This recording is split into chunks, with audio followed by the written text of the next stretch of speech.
नमस्कार। आज मैं आप सभी के बीच में एक बहुत बड़ी शख्सियत को लेकर आया हूँ। वो शख्सियत आज के समय में किसी भी जान पहचान की मोहताज नहीं है। सबसे बड़ी बात है कि उस शख्सियत के अंदर जो सेवा का भाव है, ये लोगों के लिए एक प्रेरणा का भाव है।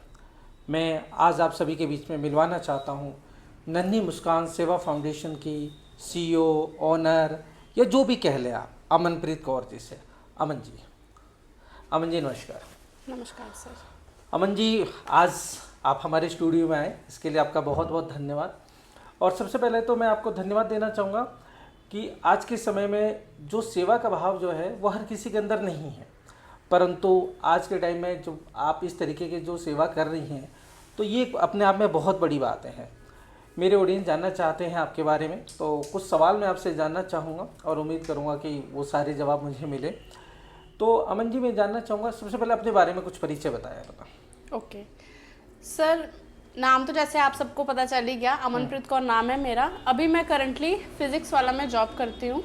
इसके साथ साथ अपना एनजीओ नन्ही मुस्कान सेवा फाउंडेशन रन कर रही हूँ और मैरिड हूँ और एक 2 साल का बच्चा है मेरा। अमन जी, मेरे को जानना है, जैसे कि आप तो मतलब जॉब में हैं फिजिक्स वाला, जैसे कि आपने बताया, ये तो अपने आप में एक बहुत बड़ी कंपनी है जिसके अंदर आप वर्किंग है। तो ऑलरेडी वर्किंग है, उसके बाद भी आपकी जो लोगों के अंदर सेवा का भाव कैसे आया आपके अंदर? मैं आपको बहुत एक रीसेंट इंसिडेंट ही बताती हूँ सर। अभी क्या हुआ, अक्टूबर में मेरे फादर को ब्रेन स्ट्रोक आया था, ठीक है। उसके बाद वो कोमा में चले गए। कोमा में चलने के बाद हमारे जो डॉक्टर्स ने जब मेरे फादर को जवाब दे दिया कि कुछ ही दिन बचे हैं, तो घर के जो बड़े बुजुर्ग हैं उन्होंने हमें बोला कि उनके हाथ से छुआ के कभी दान करवा दो, कभी गायों को कुछ खिलवा दो, कभी किसी गरीब को कुछ दे दो। तब मेरे मन में ये बात क्लिक की कि देखो, मरना तो तय है सर, ये तो सत्य है कि अगर आज हम जिंदा हैं, हम अपने हाथों से दान पुण्य कर सकते हैं, उतने सक्षम हैं कि हम ये चीज कर सकते हैं, तो फिर उस टाइम का इंतजार क्यों करें? जब ये टाइम आएगा तब हम कुछ करेंगे। अच्छा, नहीं, बहुत बढ़िया। आपने मुझे एक बात बताइए, ये जो आपने कहा कि हम सक्षम हैं, ये सारी चीज़ें कर लेते हैं, लेकिन जिस बड़े लेवल पे आप काम कर रहे हैं, जिस तरीके से आप चीज़ों को आगे लेके जा रहे हैं, तो इतना मतलब पैसा कैसे मैनेज करते हैं आप लोग? क्योंकि ज़्यादातर एनजीओ के बारे में एक बड़ी वैसी वाली राय है, बुरा मत मानिएगा, कि एनजीओ ज़्यादातर जो है पैसा कमाने के लिए ही बनते हैं, अक्सर लोग सोचते हैं। आपका इसके बारे में क्या कहना है? बिल्कुल सर, सोचते हैं। जैसे हमारे ऑफिस के भी कई कोलीग्स हैं, उनका मानना भी यही है कि एनजीओ सिर्फ पैसे खाता है, ठीक है।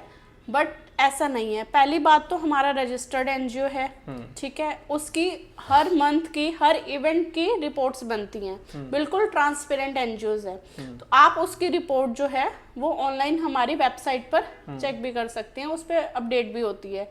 इसके अलावा कितनी डोनेशन आ रही है, कहाँ से आ रही है, जैसे मुझे जानने वाले ही कई लोग हैं जो मुझ पर ट्रस्ट करते हैं, ठीक है। कुछ डोनेशन वो हर मंथ मुझे देते हैं, तो उनका हिसाब भी और फोटोज वीडियोस भी, जहाँ हम इवेंट पे जा रहे हैं उनका पैसा कहाँ खर्च हो रहा है, उनका जवाब उनको हिसाब मिल जाता है। तो बिल्कुल ही ट्रांसपेरेंट एनजीओ है। कोई गवर्नमेंट डोनेशन वगैरह भी मिलता है क्या आपको? गवर्नमेंट डोनेशन सर अभी नहीं। अभी जैसे कि हमारा एनजीओ रिसेंट ही स्टार्ट हुआ है, तो पहले हम खुद से ही कुछ अच्छा काम करके दिखाना चाहते हैं, उसके बाद गवर्नमेंट से डोनेशन। आप ये कहना चाहते हैं कि पहले अच्छा काम करेंगे, उसके बाद गवर्नमेंट से डोनेशन आएगा, उसके बाद नहीं करेंगे? बिल्कुल करेंगे सर। जब गवर्नमेंट से डोनेशन आ जाएगी तो हम उस अच्छे काम को और अच्छा कर सकेंगे। मेरे को लगा कहीं डोनेशन आया उसके बाद कहीं काम करने का इरादा नहीं सर, अभी जैसे कि हम सिर्फ 2-3 स्कूल रीच कर पाते हैं, सिर्फ 100 बच्चे, 200 बच्चों को रीच कर पाते हैं। जब गवर्नमेंट से डोनेशन आ जाएगी वो सीधा काउंट 100 से हजारों में पहुंच जाएगा। ये तो मैं भी देख रहा हूँ, इसलिए मैंने आज आपको अपने इस स्टूडियो में इन्वाइट करा था, क्योंकि मैं देख रहा हूँ कि अगर आपके पास डोनेशन नहीं है तब आप मल्टीपल स्कूलों में गए, बहुत सारे अच्छे आपने कार्यक्रम करे। जैसे कि अभी मैं एक वीडियो देख रहा था आपकी, आप हरियाणा तक चले गए। हरियाणा में एक कौन से सर थे, वो मुझे नाम याद नहीं आ रहा है, जिनके यहाँ आप गए, वहाँ पे आपने देखा कि बच्चों के पास स्टेशनरी नहीं है और बहुत सारी जो बेसिक चीज़ें हैं वो नहीं है। बहुत सारी वीडियोज़ में आपकी देख रहा था कि उस ठंड के मौसम में सेवा, देखिए हर कोई करता है, लेकिन आप जिस तरीके से कर रहे हो वो थोड़ा सा डिफरेंट है। कि सड़क पे मैंने देखा कि बहुत सारे ऐसे ज़रूरतमंद लोग हैं जिनको आवश्यकता पे आप हेल्प कर रही है। अभी जैसे कि मैं एक वीडियो और देख रहा था, आपकी एक छोटी सी बच्ची थी जिसने आपको आके इंटरव्यू दिया था, वाकई में काबिल तारीफ़ है। तो ये जब आप जाते हैं तो आपके रिलेटिव या लोग कहते नहीं कि ये नौकरी के साथ साथ ये किस कामों में पड़ गई, कैसे मैनेज करते हैं घर परिवार रिलेशन, ये सब कैसे मैनेज करते हैं? सर ये तो बहुत ऑब्वियस सी बात है, कई जो हैं वो नेगेटिव भी क्वेश्चन करते हैं कि कैसे मैनेज हो पा रहा है, नहीं हो पा रहा, बट नेगेटिव वालों से ज़्यादा पॉजिटिव वाले भी हैं जो मेरे को और मोटिवेट करते हैं। मेरे फ्रेंड्स हो गए, फैमिलीज हो गई, जो हमेशा मतलब मेरे को बहुत अप्रिशिएट करते हैं कि आप ये दोनों चीज़ें मैनेज कर रहे हो। तो आज आपने हमारे सवालों को बहुत अच्छे से जवाब दिए और मुझे बड़ी खुशी हुई कि आपके विचार बहुत अच्छे हैं, और मैं बस यही प्रार्थना करूंगा भगवान से कि आप इसी तरीके से लोगों के बीच में सेवाएं करते रहें।